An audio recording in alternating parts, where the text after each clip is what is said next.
when you receive the majority of your revenue from one source, that's a risk factor, right? And the same principle applies to marketing. If a majority of your leads come from LinkedIn, that's great, and you should keep doing that. But it doesn't hurt to diversify and to make sure that you have a couple lead sources to pull in from different avenues.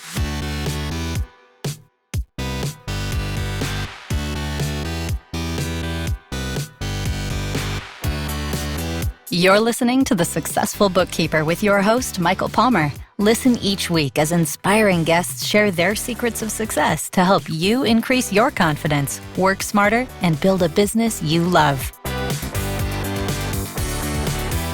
This episode of The Successful Bookkeeper is brought to you by PureBookkeeping.com, the proven system to grow your bookkeeping business.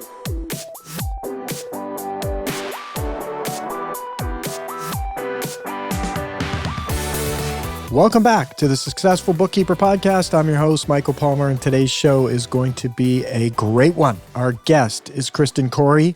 Welcome to the show. Yeah, thanks so much for having me, Michael. Beautiful. Well, Kristen, please tell us a little bit about yourself and how you ended up doing what you're doing today. Yeah. So my background is actually in accounting. I have my master's in accounting. I did the public accounting, year. I even tried the CPA exam. But after doing that for a while, I actually had the opportunity to move abroad to France. And while over there, this was in 2016, remote working wasn't really a common thing back then. No one really considered hiring someone remotely, especially in the accounting industry. And so I found myself in a foreign country where I didn't speak the language, trying to look for work. And an industry that was very welcoming was online marketing. And so I started from the bottom, tried to get some online marketing experience. And then after doing that for a while, when I returned to the States, I wanted to go back into accounting. I really enjoyed the work. I have a huge respect for the work. And I noticed a lot of the different firms that I was interviewing with really were asking, okay, you're an accountant, but you have this marketing experience. Would you be willing to do our marketing in addition to, us hiring you as a bookkeeper? So there was one boutique firm that I ended up working with. And I was a bookkeeper and I did their marketing as well. After doing that for about a year, my boss came to me and she was like, you're great at this. You should start your own business doing this for accounting firms and for bookkeepers. And I was like, I do enjoy it. I still get to talk and work with accountants and bookkeepers, which I love. And also I get to kind of have this creative outlet. And so that's when Media Books was born. Beautiful. That's really cool. So tell us a little bit about Media Books, and it went from, maybe I should do this as a business. Tell us that journey. Yeah. So I left my bookkeeping job February 28th, 2020. And things were still a little bit questionable back then. No one was too freaked out. But between then and when I filed for my, EIN, things really got a little hectic. So I had this long runway of kind of building Media Books, figuring out what we wanted to do. We do web design, we do marketing services. And really, I'm kind of grateful I started in 2020 because a core principle that we have is really that people aren't going to remember what you said. They're not going to remember the technical advice, but they will remember how you made them feel. And so I focus a lot on education and trying to translate marketing to accounting firms. I think a lot of accountants feel the way about marketing the way our clients feel about accounting. There's a lot of apprehension.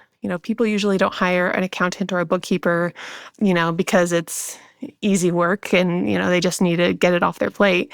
A lot of people are very confused when they look at a balance sheet or a profit statement. And so there's a lot of translation that I do in education with our podcast, with our social media content, and just trying to educate people on what marketing is, make it less intimidating. And then when you're ready to outsource that work, whether it be your website or your social media, we're there to help you as well. And so did that like if you would work with your typical client would be an accounting firm, like how do they begin to think about working with someone like yourself? Yeah, yeah. So I've worked with solo bookkeepers, and I've also worked with accounting firms, typically smaller accounting firms, but accounting firms nonetheless. And usually they come to us. We get a lot of clients that'll kind of come to us when they're about to like leave their corporate job and they're ready to kind of go out on their own. And they're like, I can do this from home. I can do this better. I can do this with my own hours. And so they find us, and we'll help them build a brand and a website. A lot of times we also get clients coming to us saying, I know social media is important, but I have no idea, what do I post about bookkeeping? Do I post, hey, use QuickBooks, or do I post advertisements? And so we kind of add that creative mindset where it's like, here's what you should post. Here's what we can talk about. Here's how it'll appeal to your audience, and we'll guide you through that process. And so we get a lot of people kind of coming from corporate looking to start their own business. And then we also get a lot of people who are like, ready to kind of level up their business and say, I want to have a more polished look online, or I think having an online presence is important. And that's where they kind of find us.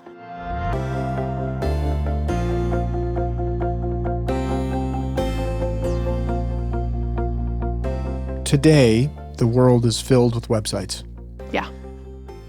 Is it still important to have a website? What are some of the key fundamental things that you're dealing with today? I mean, there's so much information out there. There's so many different options of where you could put your information, from social media sites to your own website to all sorts of stuff. What's that? I'd love to hear your take on that today, but also what you've seen shifting and how things are shifting over the last couple of years. Yeah, yeah. So, the world is definitely filled with websites, all the more reason to have one. I always say having a website, especially if you do virtual services, if you don't really see clients in person, a website is expected. So that's kind of a good foundation starting point for your marketing strategy and building an online presence. Now, when it comes to website versus, all the different social media platforms, really it's going to come back to what marketing strategy fits right for your firm. If you took an auditing course, or if you were an auditor, when you receive the majority of your revenue from one source, that's a risk factor, right? And the same principle applies to marketing. If a majority of your leads come from LinkedIn, that's great, and you should keep doing that. But it doesn't hurt to diversify and to make sure that you have a couple lead sources to pull in from different avenues. And what a website does is it connects all those different points. So let's say, like I said, you have a great following on LinkedIn. A website can help kind of redirect people from LinkedIn to your newsletter. So you have a backup, or it can redirect people from TikTok to Instagram. So it's a great sort of central hub for connecting all your different marketing assets. Very cool. And I imagine, I agree. And I find a lot of the times I'm going to a website and it's just, I need a deeper connection. I want to see some pictures. I want to see, who is this person? Where do they live? Who am I dealing with here? Really, when I'm looking for, I was just doing it the other day and go to the site and it's just, there's nothing there. So that's the other problem, I think, is people are very selective. It's kind of funny because people on social media will share like what they ate for lunch, and yet you go to their website and it's like there's not even a bio picture a lot of the times, right? Or like who actually runs this firm or this business. And it's not just bookkeepers. It's any professional services, I think, company out there. But I've just noticed that, and it's kind of funny. People are very private with their website, but then social media, it's let it all shine through. Yeah, most definitely. Especially like I said, if you offer virtual services, people are going to be sharing their financial information with you. There are very few things more personal than financial information. And so they want to know, who am I going to be sharing this with? They want to see your face. They want to know your name. They want to know that you've done this before. And, one of the most common ways people, or, accounting firms, bookkeepers, receive new clients is through referrals. It's a great credibility booster. But let's say hypothetically, you're a business owner, you're not an accountant, and you're trying to figure out who to hire. You have referral A. It's a phone number and an email. Referral B, someone shares a website. You don't get just the phone number and email. You get that bio, you get a headshot, you get list of services, a testimonial. The option B, the website, is going to help so much more in building that trust when you haven't even met them yet. Yeah, so true. Like if you think about it, it's just making it very easy for them to have all the answers to the likely questions that someone would ask in a first meeting or something like that. Right there, if you just did that, that would be a massive, like, hey, this is all of it in a nutshell for you before we meet. And now they're coming in like they feel like they know you, which is a critical step in actually getting them to trust you and want to do business with you. So let's go into the weeds a little bit here. And I know we've got some questions. There's so many places you could put your website, to self-host, Google, Wix, Flix. I mean, there's who knows what else. I could come up with a name and it'd probably work, there's just so many places to put the information. What are some things you recommend when people are thinking about, oh, I don't have a website, or I'm gonna do a new one, so a good idea would be to move to something else. What's the latest and greatest going on there, or is it still, get a WordPress site? Exactly. So I don't think you actually mentioned Squarespace. Squarespace is our, see, it's another one. Squarespace is our preferred platform. And I chose Squarespace specifically because I wanted my clients to be able to use their website once the project's over. That's a win for me. If you can continue to use your website, I don't want you to feel like you have to message me to just change your, the price on one of your services. And so Squarespace is a really fantastic platform if you are not a web designer. It's super simple to use. I don't mean to make this just a whole pitch on Squarespace, but you can build a modern and professional website on Squarespace. And when you consider that with some of the other website platforms, this isn't to say they're not great. WordPress is a fantastic website builder platform, but it's better suited if you are working with a web designer that specializes in WordPress and you have ongoing support. There's a lot of plugins and a lot of additional features that make it difficult to upkeep. And so for an accounting firm where our website, we're not doing e-commerce, our website is not Amazon, you don't need the most advanced tool on the planet. Squarespace provides really everything you need. I have not had a client request something that Squarespace couldn't do. And so that's really our preferred platform. That's great. Yeah. And that's a big one, because this is not, like you say, the website is not typically the core of the business. It's an area to be found, have some information, blog maybe, direct them to resources, whatever the case may be. But simplicity is definitely key. Mm-hmm. And so you mentioned plugins and updates and all sorts of stuff. That's getting into the weeds really badly for many.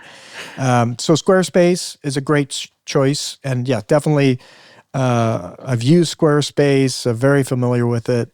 And so that's great. Now, you mentioned a graphic designer or a web designer. What's that process look like? Is it, there's a lot to it. And someone could probably rock up today and buy a website or subscribe to Squarespace and start putting it all together. Where do they go sideways when they do something like that? Yeah. So, when it comes to finding a web designer, there's a few things you want to kind of ask and make sure that are there when you're finding that relationship. One, I would ask about their process, and not just like, how long is this going to take? I would also ask, what happens after the website launches? Do you have plans that you can help me if I need an additional landing page or something more advanced? Are you able to help me there? I would also ask to see their portfolio. A lot of designers have similar styles or styles amongst their work. And so you want to try to find a designer that matches the style and the brand of your business. This isn't to say every single website is going to look the same, definitely not. But you'll kind of notice that maybe they like using a lot of code or a lot of plugins or a lot of graphics or a lot of photos. And so really kind of look through their portfolio and see what appeals to you. And then something else you kind of want to consider is also just asking them, how long is this going to take? And similar to the process, a lot of web design processes, web designers have this like 6-month process where they're going to get to know you and have you fill out these forms, and then you're going to have a meeting, and then you're going to talk about your website. And it's very, very, it's long for no real purpose, in my opinion. Our web design process is 2 weeks, and all of our websites are custom. And that's because we've been doing accountants' websites for the last 5 years. I know what questions I'm going to ask you. I know what information I need. I front load all that information. Once we all get it, we design your website. I don't, there's going to be back and forth and review, of course, but kind of understanding, have you worked with a business like mine before? Are there going to be hidden costs or hidden tasks down the road? Asking specifically if they've worked with accounting firms before, I think is important.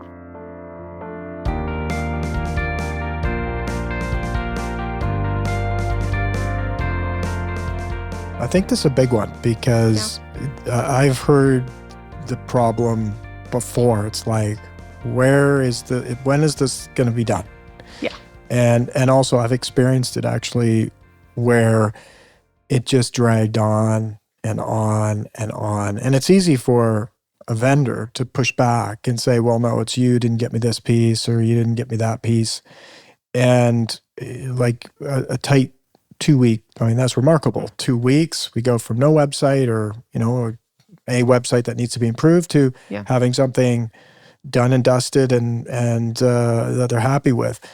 And so I guess that would be another consideration is also, finding someone who knows the industry that you're in and delivering, which is one of the key benefits, I think, of working with someone like yourself is that you work with many other, it's a very narrow niche. You've worked with them, you understand what's needed, the language, the lingo, and all that good stuff, as well as referrals and testimonials and, has this person done a good job?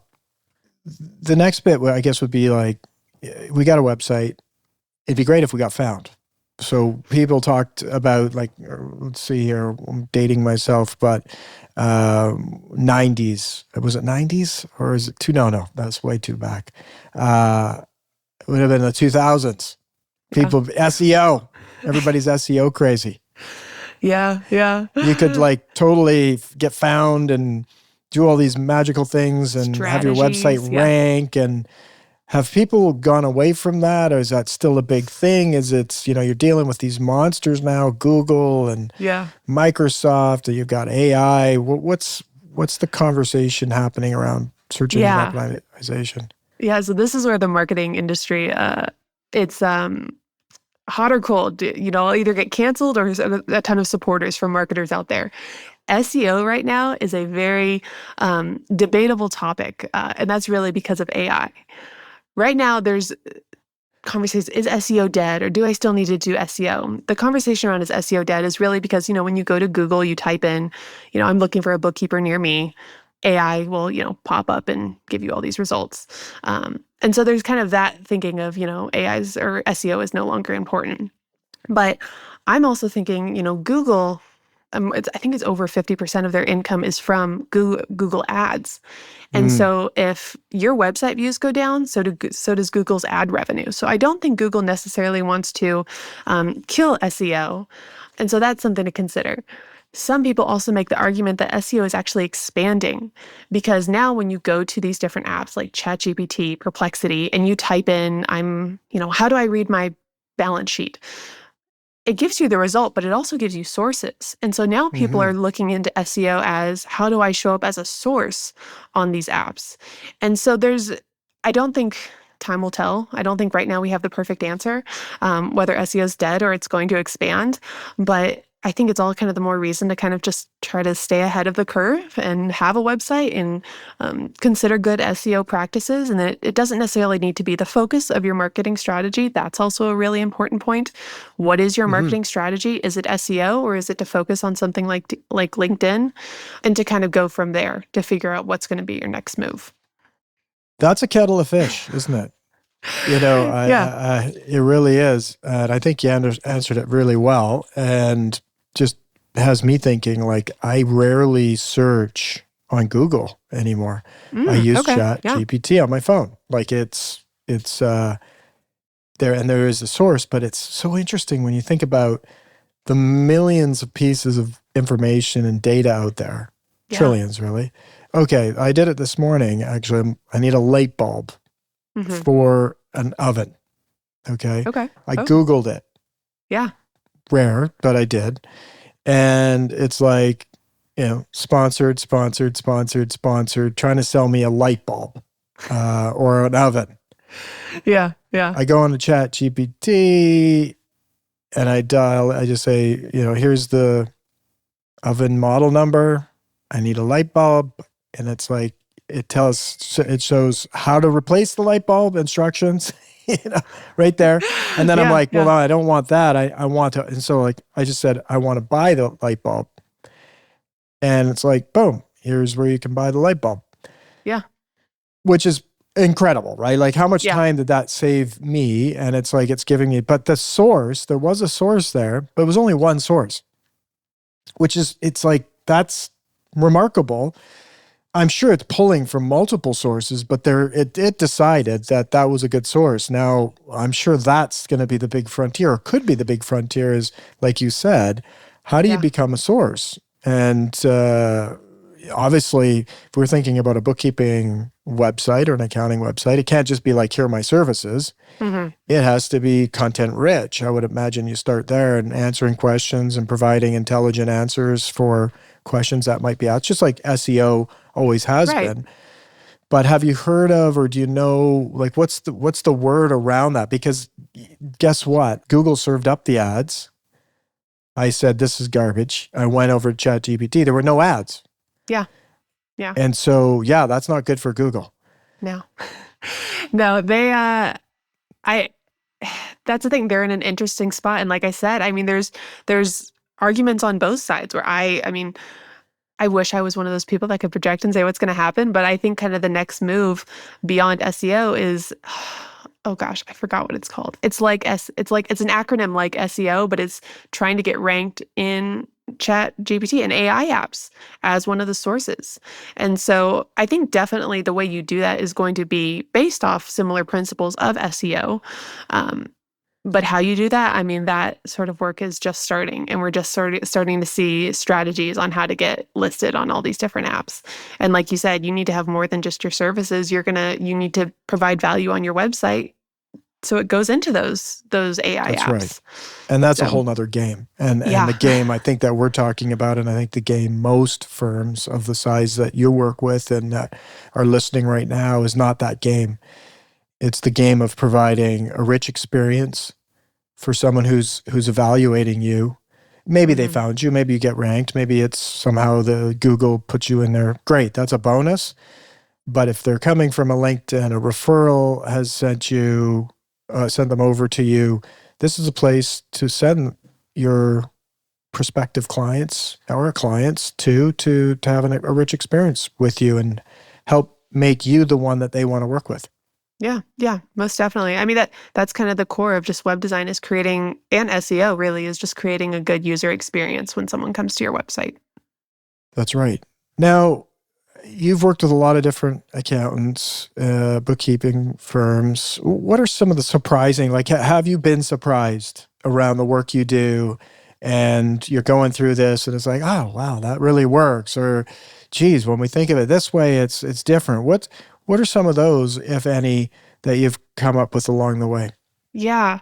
So I think what has been the most surprising to me since I've started doing this is how many similarities there are between my work with accountants and accountants' work with their clients. The same way that your client, like I said, the same way your clients feel about accounting is the same way you likely feel about marketing. And so, for example, when someone comes to your website and you don't know what to say, they feel that. And so a lot of strategies that I see people attempting is they don't know what to say well, so they say everything. So they'll say, instead of one quick slogan or sentence that really speaks to a pain point, they will write paragraphs and paragraphs and paragraphs of content in hopes that that one sentence is what hooks a client. And what actually ends up happening is they see that, they see all this content, and they're like, I'm not going to read that, and they leave. And so really focusing on, again, creating a good user experience, information that is simple, clear, easy to read is going to be something that is what hooks the client. This is the first interaction they have with your business on a subject that is likely very difficult for our clients to deal with. Finances are stressful. Bookkeeping is stressful. It's a major pain point. And so we want to make sure from the beginning we're being clear and understanding. And that's, whether you're just writing like a slogan on your homepage or your services.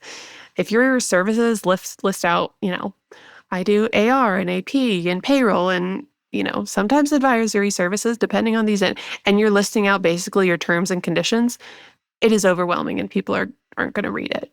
And so focusing on really simple and clear content, I think, is always going to be the best strategy. Yeah, fantastic.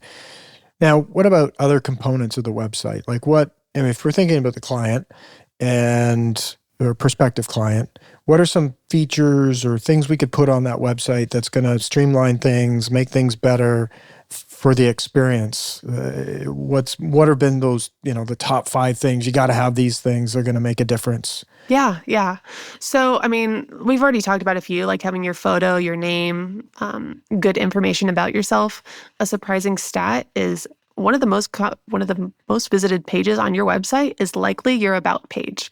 People think it's going to be your services page or contact page, but a lot of people want to get to know you. So making sure you have good information about yourself, you seem like a real person and not just, I went to this college and then I did this, allows people to kind of get a feel for what makes your business different. Second thing you want to consider is also what happens once they leave that website. Let's say you're a guest on a podcast and someone goes to your website and they check you out. How do you keep that relationship going?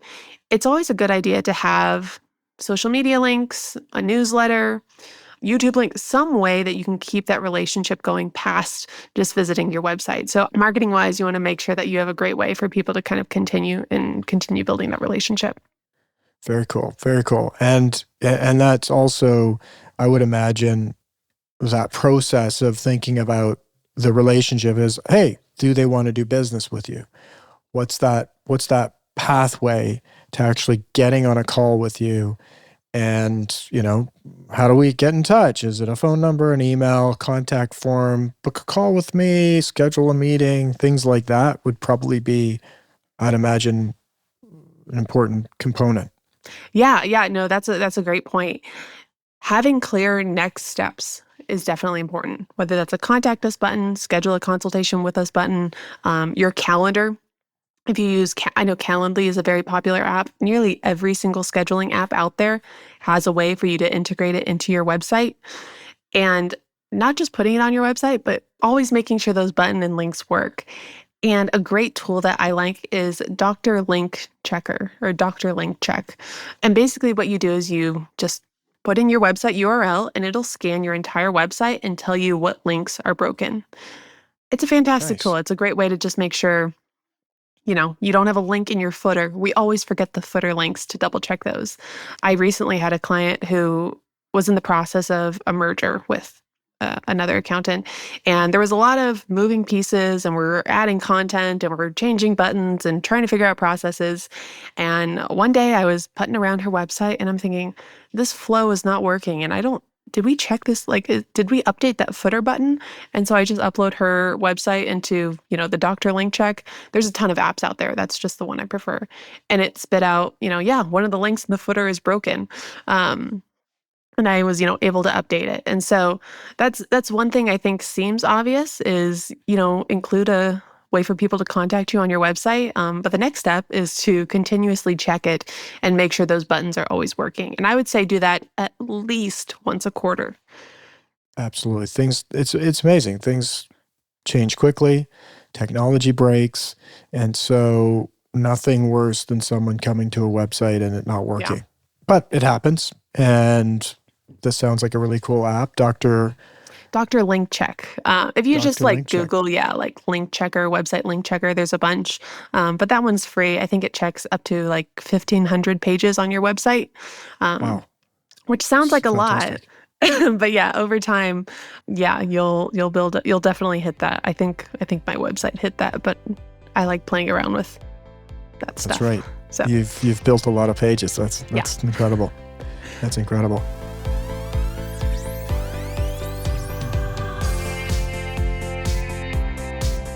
We've talked about, why people might want to take a look at this and all the opportunities. What are some big pitfalls that people would have when they start evaluating this and going through it? What are the mistakes they're going to make?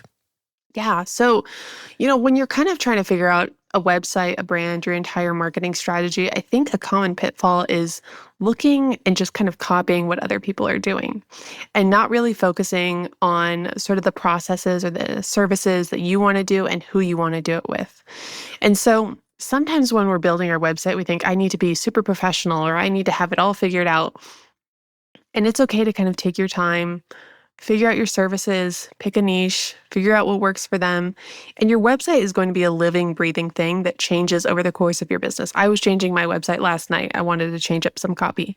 And so don't feel like you need to have it all figured out, but have at least a good idea of who you are, who you want to serve. Start there, build your website, and your website is going to change. So don't feel like if you're working with a web designer, you need to have your entire 5-year plan written down. It'll very likely change. And that's okay. It should. Yes, absolutely. If people were interested in working with you, what would be that process? What would it look like? Yeah. So you can learn all about our services at mediabooksagency.com. From there, you can find all of our social media channels and sign up for our newsletter. But our process basically works where you can schedule a consultation with us. If you're looking for web design services, what we do is we'll talk about you, your brand, your website, and then we'll try to pick a launch date. So we have a calendar and we'll say, here's available launch dates we have, and we'll reverse engineer from there. So let's say if you want to launch April 1st, we'll say, okay, we can start your 2-week design process. 2 weeks before that, we'll give you a list of assignments. Once those assignments are in, you're good to go. And we kind of take it from there. And all you have to do is sit back and review your website. And see what we put together. But starting just with a consultation on our website is a great place to start. Beautiful. It's one of those things where it's like the makeover, right? It's like getting a haircut or a new outfit or just a brand new, like, hey, we don't have a website. There's still a lot of people in the world that do. We started it by there's so many websites, but there's a lot of people that do not, or businesses that do not have a website, or it's a one-pager, couple of pager, dated, maybe not the right information. So for our listener, this is an opportunity to think about what's the image that you're portraying to the digital world, and a good opportunity to evaluate that, take a look at what you have, and is it time for a refresh? Is it time to actually create a website, a refresh, or an expansion on what you're doing, getting into maybe deeper content, educational content, whatever the case may be? This is a great opportunity for our listener to get on a call with someone like yourself and start doing that exploration. Yeah, most definitely. Over this last fall, we actually did a website for someone, and she was taking over her mom's bookkeeping firm, and her mom never had a website. And this was going to be, the business was around for like 35 years, and she's like, "This will be our first one."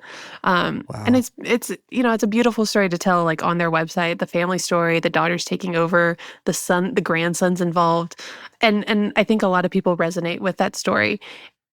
A website is a perfect place to tell that. That's right. Yeah. That's right. Tell more stories. Get yourself out there into the world, and you'll attract good people to your business. Well, this has been delightful, Kristen. I want to thank you for being on the show, and we have your website. We'll have that link in the show notes as well. But I want to thank you on behalf of our listener. Yeah, thank you so much, Michael. It was a good time. Pleasure is all ours. And with that, we wrap another episode of the Successful Bookkeeper podcast. To learn more about today's wonderful guest and to get access to all sorts of valuable free business building resources, you can go to thesuccessfulbookkeeper.com. Until next time, goodbye.